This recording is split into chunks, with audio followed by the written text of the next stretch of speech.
Vous n'avez pas à remercier un président. Le président ne mérite aucun remerciement. Si l'État était normal et si l'État avait les moyens, nous n'allions pas venir parler de ce que nous avons déjà gagné et qui nous semble très peu. Vous n'avez jamais demandé mais pourquoi on a organisé la conférence des forces vives de la nation. C'est simple. Hein? Il s'agit de vous observer. C'était comme ça, ils étaient au stade omnisport de Kounou. Nous étions là, révolutionnaires, camarades révolutionnaires. Et ces jeunes-là étaient vigilants. Ils applaudissaient les joueurs, même quand ils tombent, ils applaudissent. Ils ne tombent pas, ils applaudissent. Ils gagnent ou ne gagnent pas, ils applaudissent. Et moi, j'ai dit à mes collaborateurs, mais écoutez, il faut réfléchir, hein, parce que la salle était pleine. Le stade était plein. Et je dis, ces gens-là, comment nous allons les nourrir? On a déjà 5 ou 6 mois de retard de salaire. Et ceux-là, ils vont à l'école. Ils vont sortir des écoles. Ils sont tous intelligents. Ils auront des diplômes. Qui va leur donner du travail? Notre révolution-là va nous créer beaucoup de difficultés. Il faut organiser un séminaire, une conférence nationale et faire venir ce que la révolution appelait, ce que nous appelons à l'époque des apatrides, des cadres qui avaient des postes de responsabilité que certains révolutionnaires ont menacés par coup de téléphone. Si tu ne parles pas, on va t'arrêter. Si tu ne parles pas, on va t'arrêter. Et les gens sont partis. D'autres sont partis de bonne foi. D'autres sont partis parce qu'ils pensaient qu'on va les arrêter. Mais on n'avait jamais arrêté quelqu'un à l'époque. Ils sont partis. Mais nous avons mis du temps à traîner. Et nous avons remanié le gouvernement en mettant quelques civils. Et ces quelques civils qui sont venus nous dire, monsieur le président, ça ne va pas, tout le monde en a marre. Ah, tout le monde en a marre. J'avais déjà prévu que tout le monde en aura marre parce que la révolution, ce n'est pas un jeu de gala. Mais la constitution du 11 décembre 1990, cette constitution a été taillée à ma mesure, moi. Je le sais. Sinon, je ne reviendrai pas. Après les 5 ans de repos, je ne reviendrai pas. Mais je me suis dit, étant donné que cette constitution-là a été taillée en tenant compte des réalités, parce qu'il disait, les propositions qu'on va lui faire, il ne va pas les accepter parce qu'il est têtu. Comme s'il me connaissait. Parce que d'abord, la plupart, c'était les apatrides. Ils ont fui, ils ne savent pas ce qu'on a fait pendant la période des révolutionnaires. Et ils disent, il a l'armée dans les mains.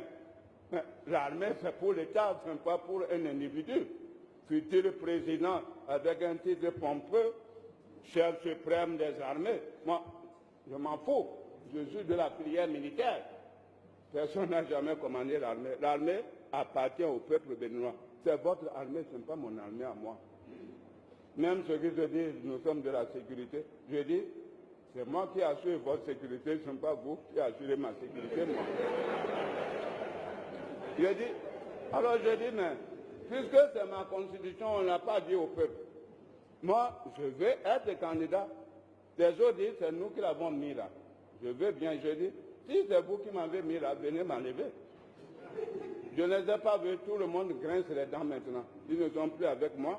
Ils disent qu'ils sont de la mouvance, ils sont quelque part, mais en réalité, ils sont de la mouvance pour survivre et non pour faire la démocratie, pour construire leur pays. Ils sont là pour se protéger, ce n'est pas pour moi. Je n'ai pas de force, moi. Et s'il y en avait la force, c'est pour qui? Si Dieu vous a donné la force, ce n'est pas pour expérimenter votre force sur vos compatriotes. Nous savons. Parce que j'ai cherché à savoir pourquoi la révolution a échoué. La révolution a échoué parce qu'elle était difficile pour tout le monde, non pas pour tous les Béninois, mais elle était difficile pour tout le continent africain. C'est ce que Bob Denard a dit. Son dossier est encore là, son sac est là avec ces documents, en disant, si le Bénin, ce Bénin-là que nous connaissons, où le diable et Dieu se côtoient, si ce Bénin réussit, c'est ça notre défaut. S'il réussit, il va bouleverser la situation en Afrique en commençant, parce que pour eux, leur base c'était quoi? La Côte d'Ivoire, le Sénégal, le Gabon, le Congo, Brazzaville et le Cameroun, en passant bien sûr par les petits frétins là qui n'avaient pas de moyens comme nous. Mais quand je suis venu, c'est pour tester notre constitution. Ce n'est pas le pouvoir qui m'intéresse. Moi, je n'ai pas besoin de pouvoir, moi. Le pouvoir au Bénin ne rapporte rien. Si vous êtes honnête, vous ne pouvez pas vous enrichir au Bénin. Étant président de la République, étant ministre, si vous êtes vraiment honnête, parce que les salaires sont connus.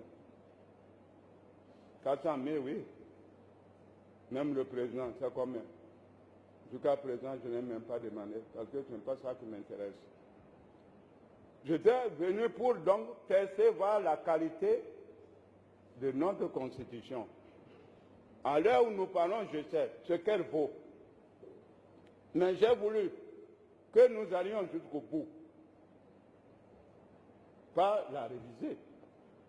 En montant, tu n'en veux pas.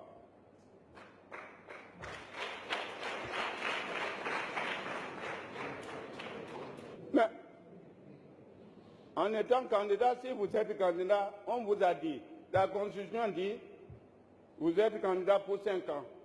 Merci. Renouvelable une fois. Merci beaucoup. Mais, vous vous êtes lancé dans l'aventure.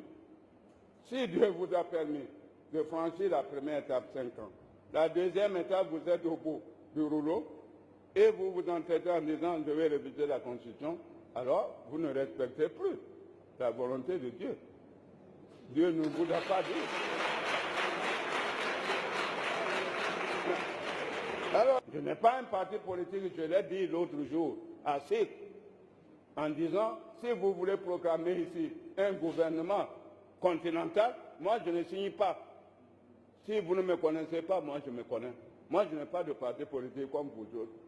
Tous, ils me regardent, je dis oui, moi j'ai une constitution, j'ai une assemblée, j'ai une cour. La haute cour de justice, je ne veux pas être traduit devant une haute cour de justice parce que j'aurais à poser ma signature ici. Moi, je ne marche pas avec vous là. Ils me regardent et disent, ah, on n'a pas dit ça, on a dit on va créer un comité qui va étudier et la prochaine réunion, on va nous dire quelles sont les propositions. Je dis, c'est mieux. Mais je ne dis pas le Bénin va se retirer de l'Union africaine. Je n'ai pas dit ça. Mais moi, je ne signerai pas. Parce que je n'ai pas un parti, je suis au nom de qui? Au nom de tout le peuple béninois. Mais on dira, mais monsieur le président, non, on n'a pas été consulté. On ne vous a pas dit de signer, il fallait venir nous dire ce qui se passe. On peut vous autoriser à aller signer. Mais si vous avez signé, vous avez pris des risques et périls. Nous, on n'est pas dedans. Mais ils ne sortiront pas. Pour autant, le Bénin ne sortira pas de l'Union africaine. Ce n'est pas possible. Vous voyez comment ça se passe? Mais la Constitution est là. On dit qu'il faut la réviser. Nous connaissons. Il faut un référendum. Il faut de l'argent. Ils n'ont pas d'argent. L'État n'a pas d'argent. Si nous passons un référendum encore pour dépenser 9 milliards ici, pourquoi ne pas vous payer vos droits? Pourquoi? Et ensuite, on dit qu'il faut 4/5 des députés pour voter la loi. Bon. Comme je sais d'avance, pourquoi me ridiculiser? Pourquoi je dis, bon, ceux qui se disent de la mouvance, ah bon, je fais le calcul, tout ça. Mais chacun d'eux a un parti politique. Même ils sont au gouvernement, ils sabotent le programme du gouvernement. Ils bloquent le programme du gouvernement. Ce n'est pas à l'Assemblée nationale qu'ils vont soutenir la révision de la Constitution. Je sais que c'est faux. si je le fais, c'est que je suis un mouton comme eux. Moi, je ne suis pas un mouton, moi. Alors, je dis non. Je n'ai pas dit non, moi, je ne réponds pas. Des gens parlent, moi, je ne réponds pas. Puisque vous êtes venus, vous êtes enthousiaste, je vous dis ce qui se passe. Moi, je dis, bon, je ne le ferai pas. Si je le fais, alors dans l'histoire du continent africain, on citera quel pays? On va citer un pays qu'on appelle le Mali. Mais le Mali, c'est les militaires qui ont fait le coup, ont permis à Konaré de devenir président de la République. Il a fini 5 ans ou les 10 ans, il est parti.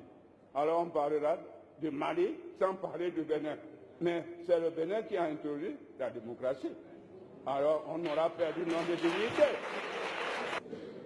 Les chefs d'État, je les ai vus, tous les chefs d'État, ceux-là même qui étaient déjà chefs d'État, avant notre naissance, ils ont des cheveux plus noirs que ce que vous portez là.